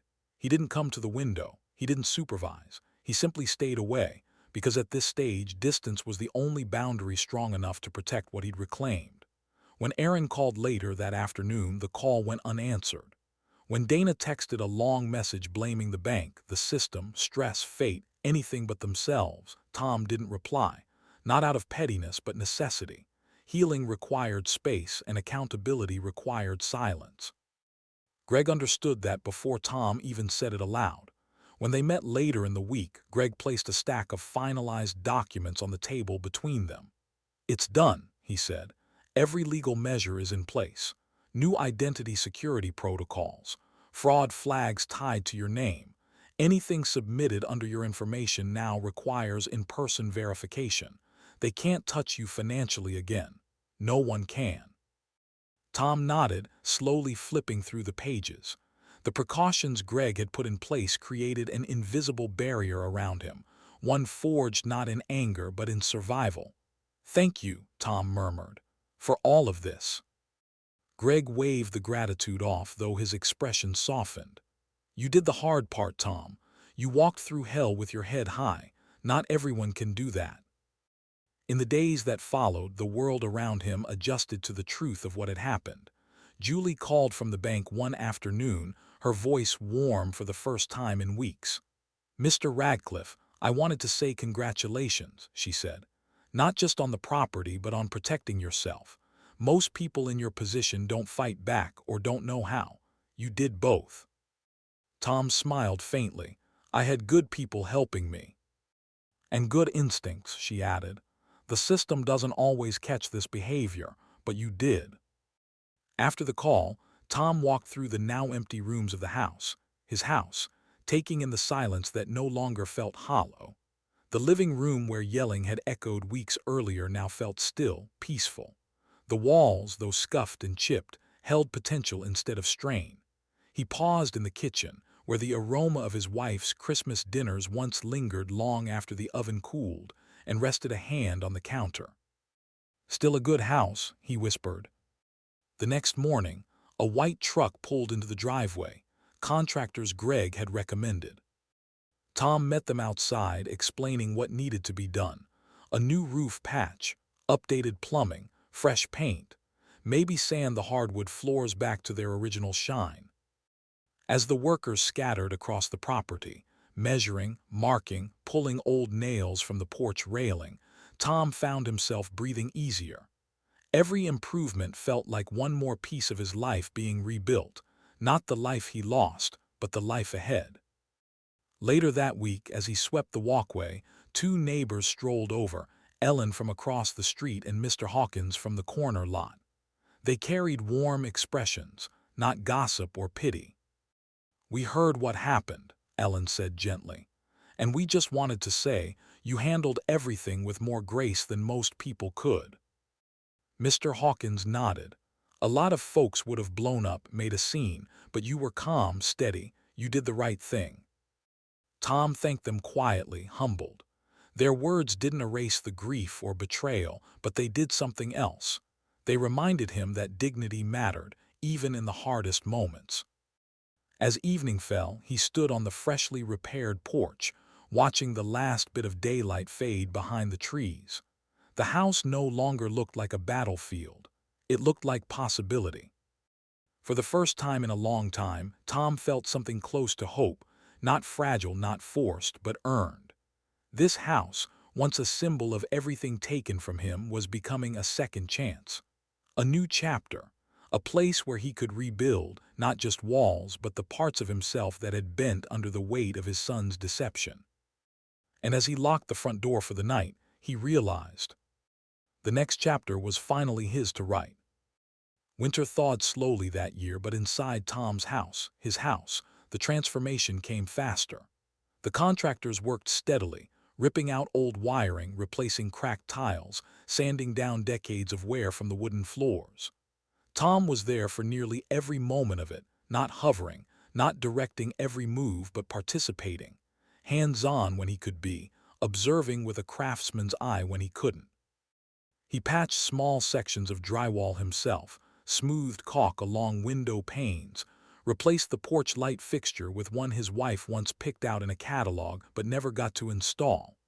Every task wasn't just repair, it was reclamation. Piece by piece, nail by nail, the home began reflecting him again rather than the chaos it had hosted. Some days, as workers hammered in the background, neighbors wandered over.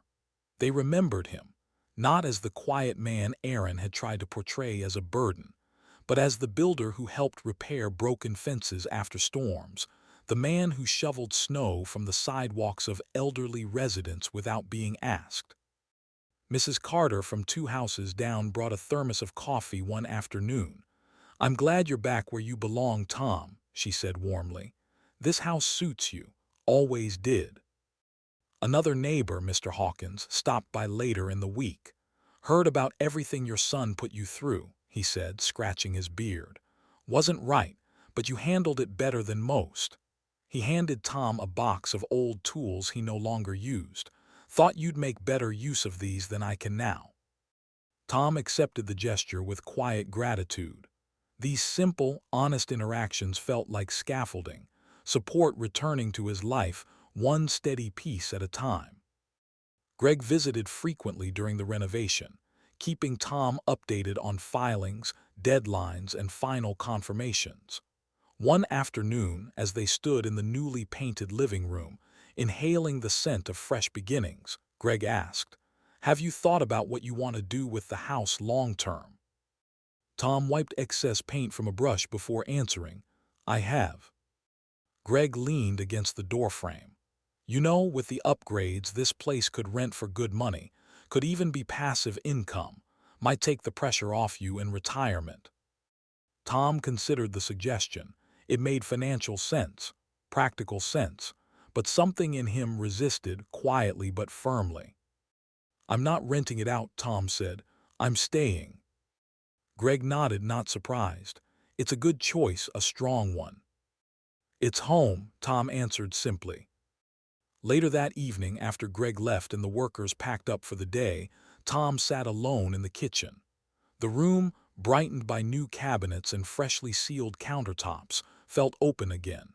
He checked his phone out of habit. One new message. It was from Aaron. A long one. Tom didn't open it right away. He stared at the notification, the way someone might study a crack in a foundation, uncertain whether it was dangerous, superficial, or just old damage resurfacing. Finally, he tapped it open.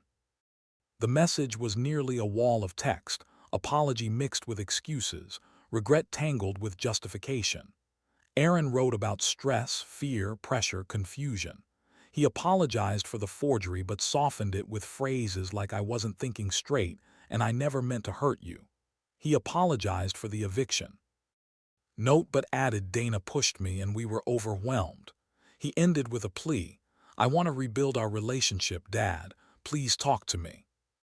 Tom read the message twice, then a third time. The weight of all the years, good and bad, hung in the space between every line. But he didn't reply. Not yet.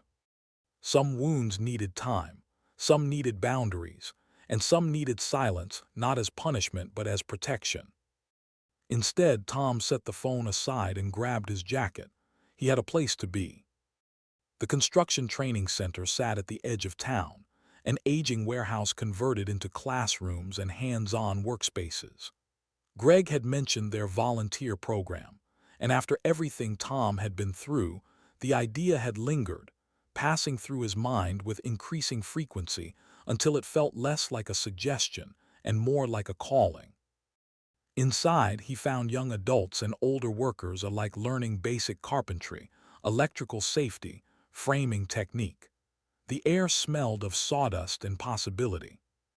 When Tom introduced himself, the program director smiled. "You're the Radcliffe who built half the North Side houses 20 years ago, aren't you?" Tom chuckled softly. "Some of them." "We'd love your help," she said. "Students here need real experience, real patience, real stories."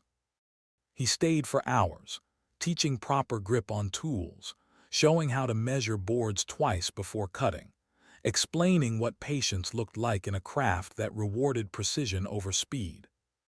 For the first time in a long while, Tom felt something returning.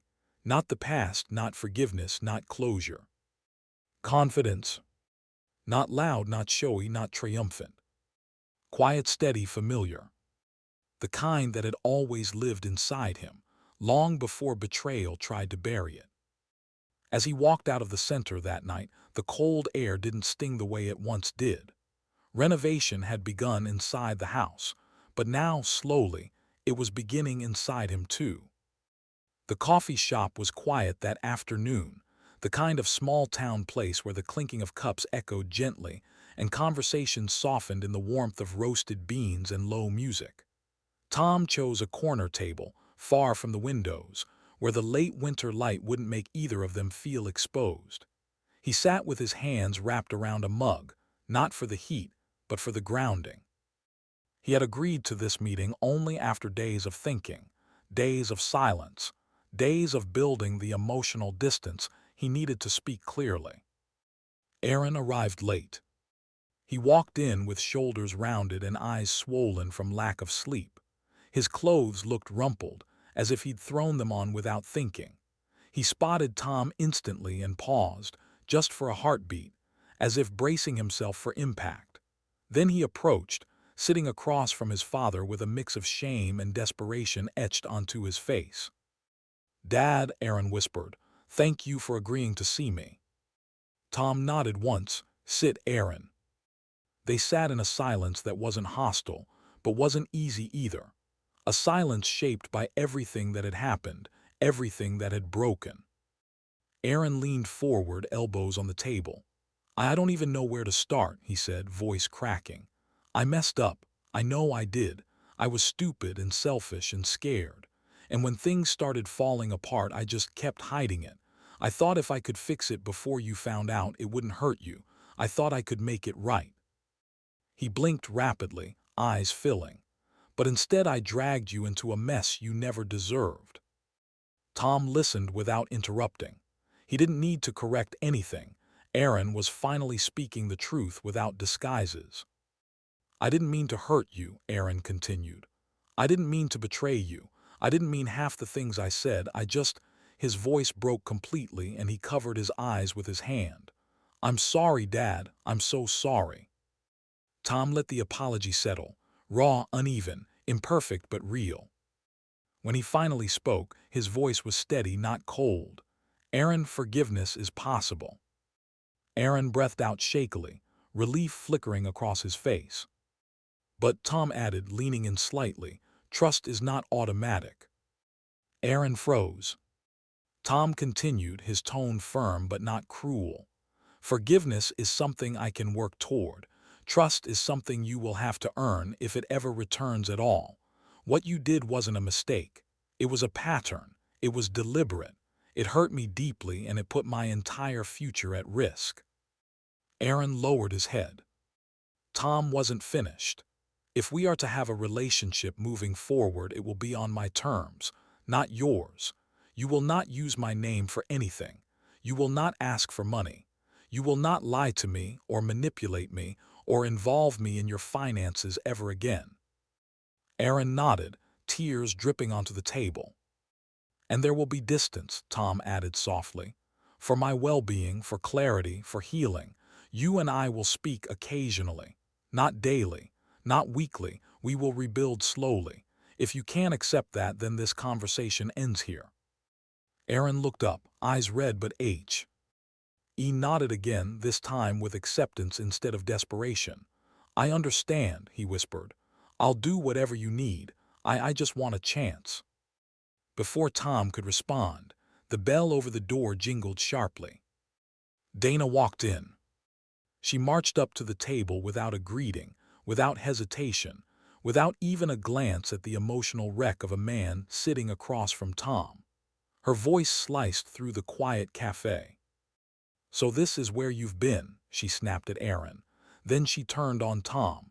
"And I suppose you're expecting me to apologize too." Tom didn't speak. Dana scoffed, arms crossing. "I'm not doing it. I didn't do anything wrong. You set us up. You manipulated the system. You took our home just to teach us a lesson." Aaron tugged lightly at her sleeve. "Dana, stop, please." But she jerked away. "No, I'm done pretending. If he wants to paint himself as a victim, that's on him. I'm not apologizing for anything." Tom looked at her, calm, steady, unshaken. He didn't argue, he didn't correct her. He simply said, "Then this conversation is over." Dana turned in a huff and walked out, leaving a trail of indignation behind her.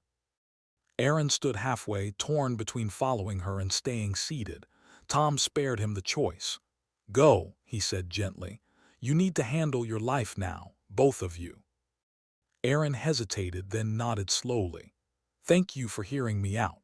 And he left, shoulders hunched, but lighter somehow, not forgiven entirely, but finally facing reality without running from it.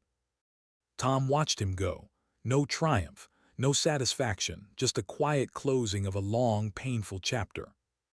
Later that week, Greg finished the last stack of estate documents, protections that ensured no one could misuse Tom's name or assets again. When Greg handed them over, he said, "You're safe now, Tom. Everything is secured." And Tom felt it fully for the first time.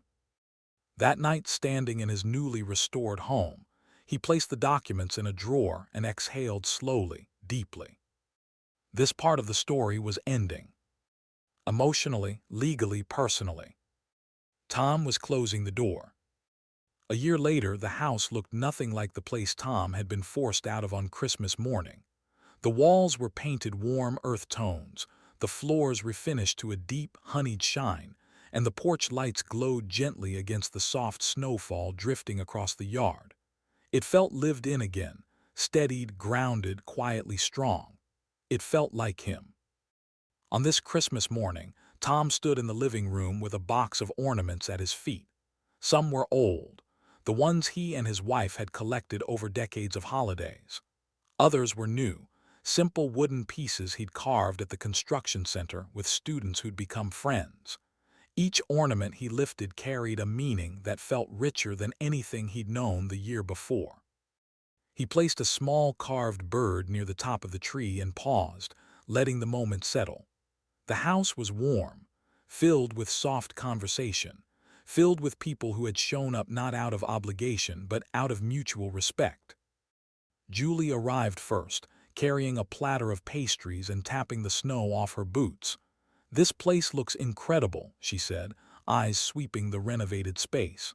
"You really brought it back to life." Tom smiled. "It brought me back too." A few minutes later, Greg came in with 2 mugs of hot chocolate, shaking the cold from his coat. "Every time I step in here, I think about how close you came to losing it," he said. "You fought harder than most clients ever would." Tom chuckled. "I had a good lawyer." "You had a good spine," Greg corrected, patting his shoulder. Neighbors trickled in after that. Mrs. Carter brought a tin of cookies. Mr. Hawkins set a small carved angel on the mantel, a gift he'd been working on for weeks. They drifted through the home with reverence, remembering what it had been, admiring what it had become. The air smelled of cinnamon and pine. Laughter filled the rooms that once echoed with arguments.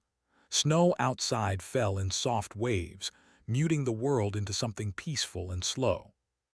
Tom stepped into the kitchen to refill the cider pot and found himself pausing near the window, watching the snow fall just as it had the morning Aaron handed him that red envelope. The memory wasn't painful anymore. It had dulled, softened into something he could observe without flinching. A small stack of mail sat on the counter. At the top was a card. No glitter, no elaborate design, just a simple winter scene of trees and a quiet trail. The handwriting on the envelope was unmistakable. "Aaron." Tom opened it slowly. Inside, a short message. "Dad, I hope you're doing well. I'm working hard to get life on track. Thank you for giving me space. Merry Christmas. Aaron."